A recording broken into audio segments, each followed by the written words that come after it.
নমস্কার, আমি Suman from stories with Suman and company. আজ শনিবার আরও একটা নতুন গল্প নিয়ে আপনাদের কাছে চলে এসেছি। আজকের গল্পের লেখক আপনারা সবাই জানেন, তার নতুন করে কোনো ইন্ট্রোডাকশন দেব না। বাঙালি তথা বাংলা বা তথা ভারতবর্ষ আমার মনে হয় একটা ডিজার্ভিং নোবেল পায়নি, এবং সেই নোবেল প্রাইজটি এই মানুষটির পাওয়া উচিত ছিল। তিনি নান আদার দেন বিভূতিভূষণ বন্দ্যোপাধ্যায়। আর আমরা stories with Suman and company Bibhutibhushan বন্দ্যোপাধ্যায়ের গল্প পড়তে প্রচণ্ড ভালোবাসি। আজ আপনাদের জন্য বিভূতিভূষণ বন্দ্যোপাধ্যায়ের সৃষ্ট একটি অসাধারণ গল্প, যে গল্পের নাম ডাইনি। ডাইনি, আমরা সমাজের সেই শ্রেণীর মানুষদের কথা এখানে তুলে ধরবো। আজকের গল্পের মাধ্যমে আমরা তুলে ধরবো না, লেখক তুলে ধরেছেন, যে শ্রেণীর মানুষ সমাজে একসময় অবহেলিত ছিল, অবহেলিত আছে, এবং ভবিষ্যতের কথা আমরা কেউ বলতে পারি না, কিন্তু এখনো সমাজে এই অবক্ষয়ের ছবি দেখতে পাওয়া যায়। আজকের গল্পটি অন্তত স্টোরিজ উইথ সুমন অ্যান্ড কোম্পানির কাছে অত্যন্ত স্পেশাল একটা গল্প। অন্তত যে অস্থির সময়ের মধ্যে দিয়ে আমরা যাচ্ছি, সেই অস্থির সময়ের একটি জীবন্ত দলিল আজকের গল্প। হ্যাঁ, আমি সিরিয়াসলি আজকের এই প্রেজেন্টেশন শুরু করলাম। আজকের গল্পের ন্যারেশন করেছি আমি, সুমন, এবং একটি চরিত্রেও আমি আছি। আর বাকি দুটি চরিত্র বিজু এবং কমলা করেছে যথাক্রমে মৌমিতা চক্রবর্তী এবং দেবস্মিতা গুইপাল। আপনারা গল্পটি শুনুন, গল্পটি কেমন লাগবে জানাবেন আমাদেরকে। তাহলে শুরু করা যাক।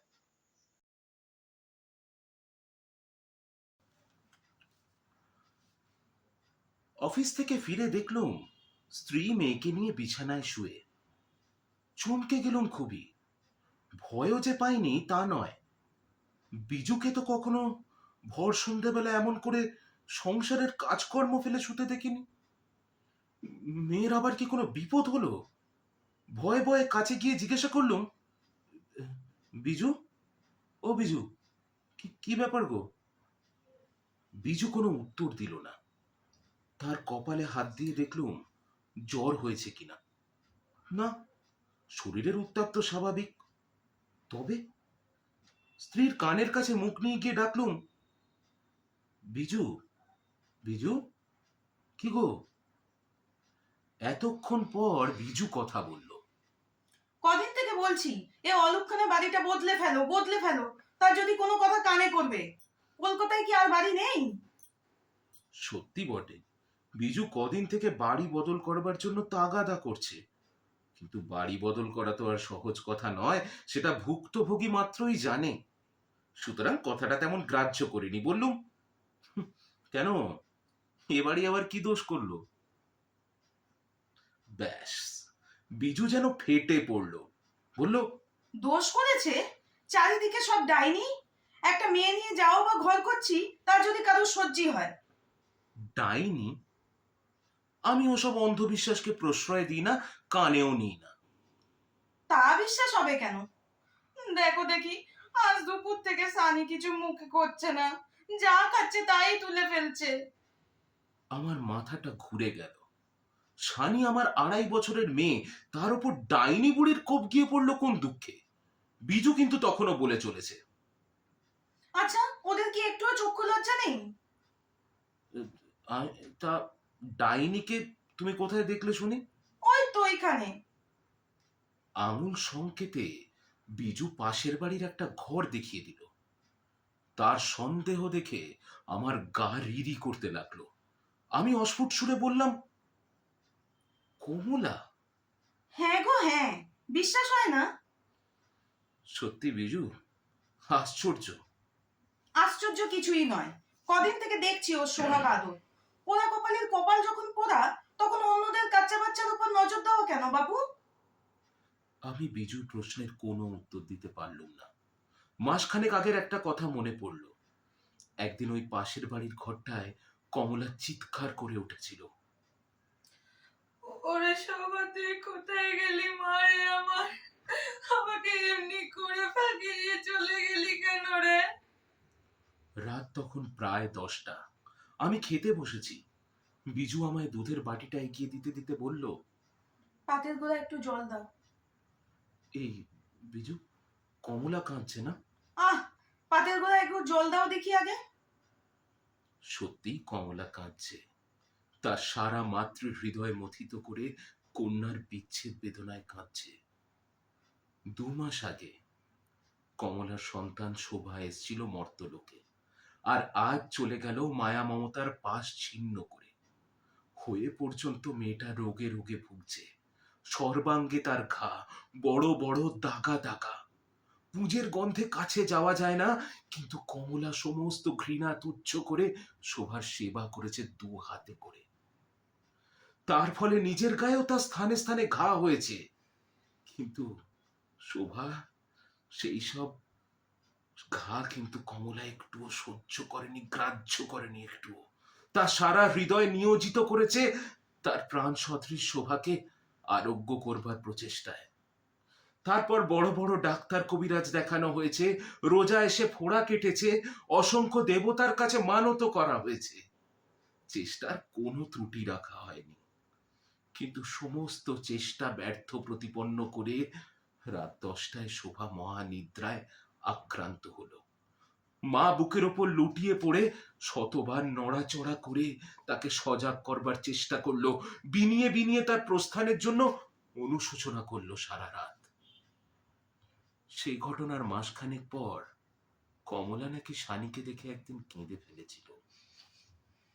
বুকের ভেতরে একটা গভীর দীর্ঘ নিঃশ্বাস সে চাপতে পারেনি। তার নিঃশ্বাসের শব্দে আমার স্ত্রীর চিত্ত বিচলিত হয়েছিল। আস্তে আস্তে খুকিকে নিয়ে সে সরে এসেছিল আমার ঘরে। আমি তখন অফিসের হিসেবপত্র মেলাচ্ছি, বিজু আমার পাশে এসে বসলো। আমি চশমাটা আস্তে আস্তে চোখ থেকে খুলে বলি, কি কিছু বলবে নাকি? না, এমন কিছু নয়। তা সেরকম সামান্য কিছুই একটু শুনি। সত্যি তোমার আবার এসবে বিশ্বাস হয় না?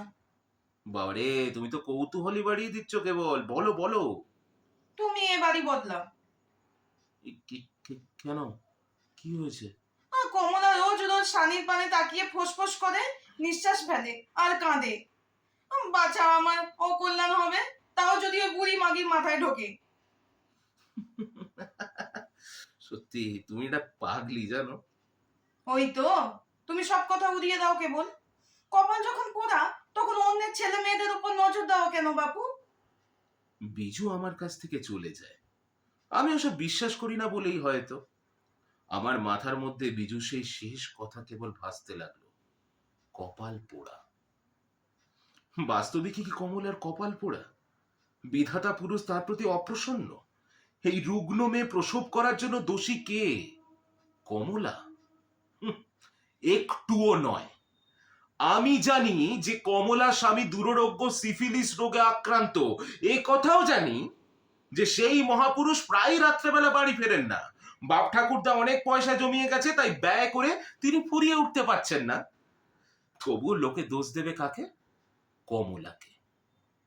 আমার স্ত্রীও অন্ধবধির, সে অকারণে পুরুষের প্রতি সর্বদাই সদয়। কমলার স্বামীর দোষ সে দেখতে পায় না। আসলে জানেন তো, পুরুষ পুরুষের শত্রু, আর নারী নারীর শত্রু। এহেন কমলা স্বামী হওয়ার দিন 7 পরে প্রায় একটি প্রাণহীন মাংসপিণ্ড প্রসব করে।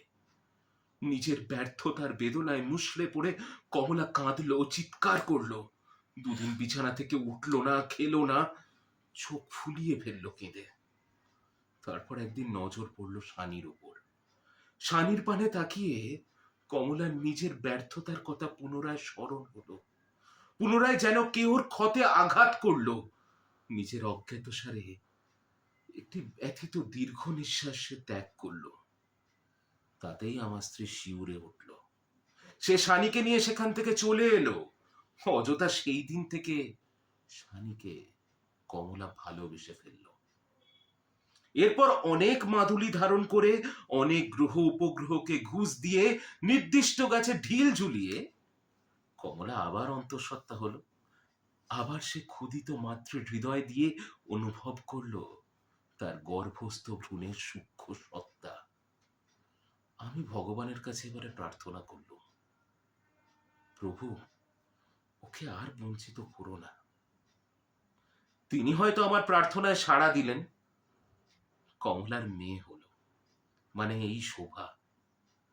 আবার সে তার পুরনো হাসি ফিরে পেল, মেয়েকে মানুষ করতে লাগলো বহু প্রয়াসে। কিন্তু ওই যে বললাম, শোভাও বাঁচল না, তার এই পৃথিবীর আবহাওয়াটা সইল না। এ কথা আগেই বলেছি, সেই সঙ্গে আরো বলেছি যে কমলা তার শোক ভুলে গিয়ে আবার আমাদের শানির পানে ফিরে তাকালো। আবার তার বুকে আঘাত লাগলো। সে দু হাত বিস্তার করে শানির দিকে ছুটে এলো। আমার স্ত্রী ভাবতে লাগলো এর হাত থেকে রেহাই পাবার কথা। অগত্যা আমাকে বাড়ি বদল করবার জন্য অনুনয় বিনয় করতে লাগলো খুবই। যেহেতু আমি ওসব অযৌক্তিক কিছুকে বিশ্বাস করি না, সেই জন্য আমি তার কথা উপেক্ষা করেছিলাম। যাই হোক, কমলা একদিন আমার স্ত্রীকে জিজ্ঞাসা করলো, সানি কই ভাই? আমার স্ত্রী আজকাল বড় একটা সানিকে কমলার সামনে বার করে না। সানি তখন আরামে নিদ্রা যাচ্ছে। আমার স্ত্রী বলল, সানির অসুখ করেছে। আমি পাশেই চেয়ারে বসেছিলাম। স্ত্রীর এই মিথ্যে কথা শুনে চমকে গেল। কমলা ভয়ার্ত স্বরে বলল, কি কি অসুখ করেছে ভাই? ওই সামান্য জ্বর। ডাক্তার দেখাচ্ছ তো? না, দেখাবো। না ভাই, দেরি করো না একটুকু, ভালো করে ডাক্তার দেখাও। যা দিনকাল পড়েছে না, ফেলে রাখা একটু উচিত নয়। ও চলে গেল। কমলার গলার স্বর ঈষৎ কম্পিত হয়েছিল, আমি বেশ বুঝতে পারলুম। আমি স্ত্রীকে বললুম, বিজু, কমলাকে মিথ্যে বলে কি লাভ হলো? তুমি থামো দেখি। 50 দিন বলছি বাড়ি বদল করো, বাড়ি বদল করো, সে কথা যদি রাজি হয়। তার পরের দিন দুপুরবেলা কমলা নাকি এসেছিল শানিকে দেখতে। শানির অসুখের খবর পেয়ে সে চুপ করে থাকতে পারেনি। সারাদিন সে শানিকে কোলে করেছিল। আমার স্ত্রী সমস্ত রকম চেষ্টা করেছিল যাতে শানিকে কমলা কোলে না নিতে পারে, আদর না করতে পারে, কিন্তু তার সমস্ত চেষ্টা ব্যর্থ হয়েছিল। আমি আসবার ঘন্টা তিনেক আগে নাকি কমলা নিজের ঘরে ফিরে গেছে। আমি অফিস থেকে ফিরে বিজুকে আর শানিকে এই অবস্থায় শুয়ে থাকতে দেখলাম। বিজু বলল, কি চাই, বেদানা খাইয়ে গেল, তারপর থেকে বাছা আমার কিচ্ছু মুখে করছে না। আমি বিজুর পানে ফ্যাল ফ্যাল করে তাকিয়ে রইল। সে আমার হাত দুখানা চেপে ধরে করুণ সুরে বলল, তুমি আজই বাড়ি বদল করো, নয় আমার বাপের বাড়ি রেখে এসো। ও রাক্ষসী কালই আসবে বলে গেছে। আমার কানের মধ্যে কে যেন গরম শিশে ঢেলে দিল। ঘরের মধ্যে আর কোনো শব্দ নেই, সবকিছু নিথর নিস্তব্ধ। আমি বিচার করতে বসলুম, শানির অসুখের জন্য বাস্তবিক দায়ী কে? কমলা না আমার স্ত্রী? মিথ্যে একজনের বুকে আঘাত করলে বিধাতার বিচারালয়ে তার কি কোনো শাস্তি নেই? বিধির বিধান কি নিরর্থক শব্দ সমষ্টি মাত্র? এমন সময় অন্ধকারে নীড় হারিয়ে একটা কাক কা কা কা রবে ডেকে উঠল। আমি আমার কন্যার গায়ে হাত বুলিয়ে দিতে লাগলো। আমার বেশ মনে পড়ল কদিন ধরে শানির অনবরত টক লেবু খাবার কথা। শানির রোগের কারণ দিনের আলোর মতো প্রকাশিত হলো সেই মুহূর্তে। ওই রকম কচি মেয়ে অত অ্যাসিড সহ্য করতে কি পারে? কিন্তু ঠিক সেই মুহূর্তে ছাদের ওপর একটি বিড়াল করুণ সুরে বিলাপ করতে লাগলো। এই বিড়ালটিরও সম্প্রতি একটি সন্তান মারা গেছে। আমার স্ত্রী চমকে উঠে আমায় অনুরোধ করলো, আগে বিড়ালটাকে দূর করে এসো, আগে ওকে দূর করে দাও। আমি তার অনুরোধ শুনলুম না। বিজু কাঁদলো ফুলে ফুলে। তবে আমায় দূর করে দাও, আমি পথের ধুলো, আমি কেউ নই, আমায় গ্রাহ্য হয় না একটুও। একটু সুস্থ হয়ে শানিকে ডাক্তার বাড়ি নিয়ে গেল। ডাক্তার এক ডোজ ওষুধ দিলেন, সেটা সময় মতো খাইয়েও দিল। বিজু সারা রাত্রি মেয়েকে বুকে করে নিয়ে রইল, আর আমার অবিশ্বাস দেখে দুঃখ প্রকাশ করে বলল, কতবার বললুম পিয়ের কাছ থেকে জল পোড়া নিয়ে এসো, তা হলো? ডাক্তার বলতে কি এসব সারাতে পারে? কিন্তু বিজুর কথাই মিথ্যে হলো। ডাক্তার আশ্চর্য রকমের শানিকে নিরাময় করলেন।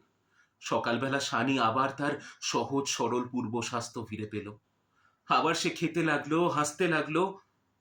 অফিস যাওয়ার সময় বিজুকে বললুম, বিজু, ডাইনির হাত থেকে যখন শানি রেখাই পেল, তখন এবারে দয়া করে কমলাকে ক্ষমা করো। বিজুর যেন অসহ্য লাগলো আমার কথা। সে বলল, উফ, মায়েরই বলছি, তুমি আমায় পাগল করে দেবে। কালকের মধ্যে যদি বাড়ি না বদলা, তাহলে সত্যি সত্যি আমি বাপের বাড়ি চলে যাবো বলে দিলুম। অগত্যা সেই শনিবার দিনই রাত্রে বাড়ি ঠিক করে ফেললুম। পরের দিনই জিনিসপত্র নিয়ে উঠে গেলুম নতুন বাসায়। হুঁ, পরের জন্য স্ত্রীর সঙ্গে ঝগড়া করে সংসারের শান্তি নষ্ট করতে আমি নারাজ। তো কেমন লাগলো আজকের গল্প? আপনারা কিন্তু আমাদেরকে জানাতে পারেন কমেন্ট করে। আর আজকের গল্প এবং আমাদের এখনকার সমাজ ব্যবস্থা নিয়ে দুটো কথা। Over to them. নমস্কার, stories with Suman and company চ্যানেলে আপনাদের সকলকে স্বাগত। গল্প তো আপনারা শুনেইছেন।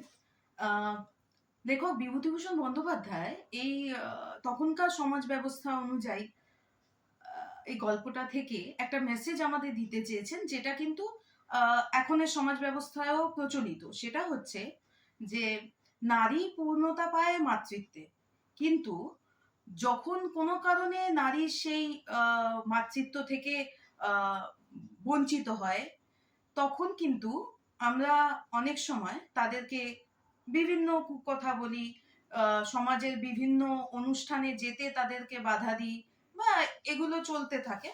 কিন্তু আমরা সবসময় নারীরাই কিন্তু নারীদের যে শত্রু, এটা কিন্তু একদম সত্যি কথা। কারণ নারীরাই কিন্তু এই জিনিসটা করে এসেছেন এবং এখনো অনেক জায়গায় আসছে। তাদেরকে একটু আমার একান্ত অনুরোধ যে একটু আপনারা ভেবে দেখবেন যে একটা নারী, সে যখন মাতৃত্বের সুখ পায় না, সেটা কিন্তু তার নিজের কোনো দোষে নয়। অনেক সময়, অনেক বেশিরভাগ ক্ষেত্রে। অনেক ক্ষেত্রে, কারণ সেক্ষেত্রে কিন্তু অনেক সময় পুরুষেরও একটা দায়বদ্ধতা থেকে যায়। তো এইটা একটু মাথায় নেওয়া আমাদের মনে হয় দরকার, কারণ সেই সমাজ ব্যবস্থার মধ্যে দিয়ে আমরা আছি বা যাচ্ছি। এখনো বিভিন্ন জায়গায় বিভিন্ন দিকে আহ, বিভিন্ন নারী, বাচ্চা বাচ্চা মেয়েরা বিভিন্নভাবে হেনস্থা হচ্ছে, তাদের নির্যাতন করা হচ্ছে, তাদেরকে মেরে ফেলা এবং হচ্ছে। ডাইনি সন্দেহে একদম। শুধু আমাদের দেশে নয়, আমরা যদি পাশ্চাত্যের দিকেও দেখি বা আমাদের প্রাচ্যের দিকেও দেখি, বহু ঘটনা আগে রেজিস্টার্ড হয়েছে বা হয়নি, যেখানে ডাইনি সন্দেহে বহু মানুষকে হত্যা করা হয়েছে। এর আগেও হয়েছে। এটা কিন্তু সমাজের এমন একটা ব্যবস্থার কথা তুলে ধরা হচ্ছে, যে ব্যবস্থাটা যখন একটা খুব সামাজিক প্রেক্ষাপটের ওপর, তো খুব সামান্য ব্যাপার বলে মনে হচ্ছে। এবং লেখক বিভূতিভূষণ বন্দ্যোপাধ্যায় খুব লাইটার টোনে গল্পটা লিখেছেন, কিন্তু এই গল্পের অন্তর্নিহিত মানে কিন্তু একটা ব্যাপক কিছু। মানে ডাইনি সন্দেহ করা কাউকে, বা ডাইনি এই পার্টিকুলার টার্মটা ব্যবহার করা, ইট ইজ ভেরি ডিফিকাল্ট। আজকে আমার সঙ্গে দেবস্মিতা এবং মৌমিতা দুজনকে নিয়ে গল্প পাঠ করলাম। তাই আচ্ছা, stories with Suman and company একটা কথাই আগে বলে দিচ্ছে।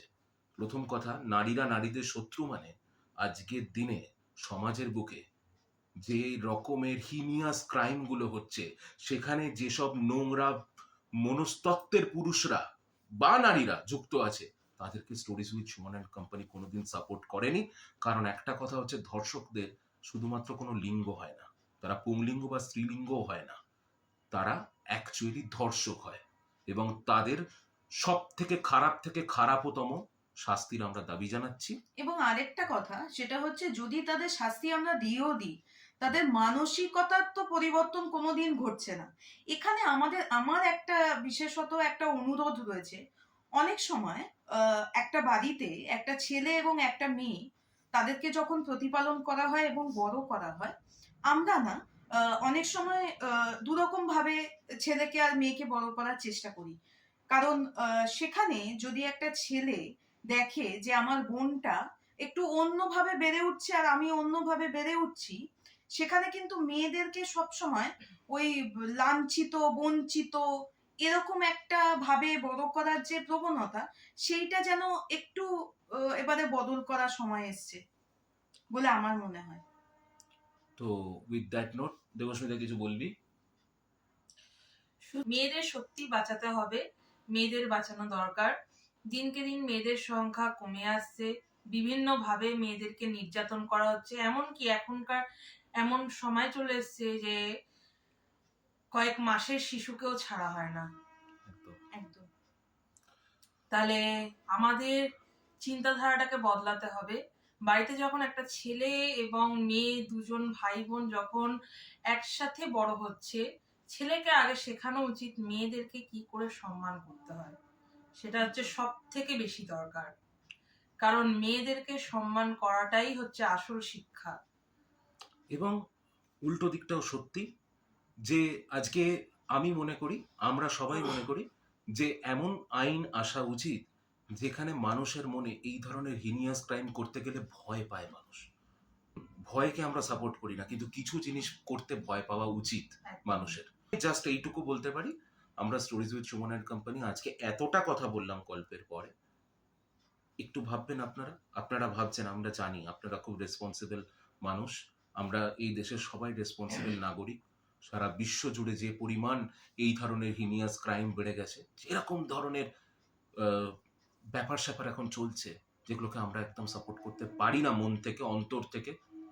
তো উইথ দ্যাট নোট, আপনারা সবাই ভালো থাকবেন, চেষ্টা করবেন নিজেদের মধ্যে থেকে ভয়কে দূরীভূত করতে।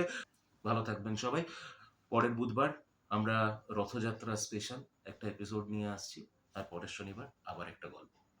তো with that note, Debasmita, Moumita and Suman signing off. Thank you. Thank you.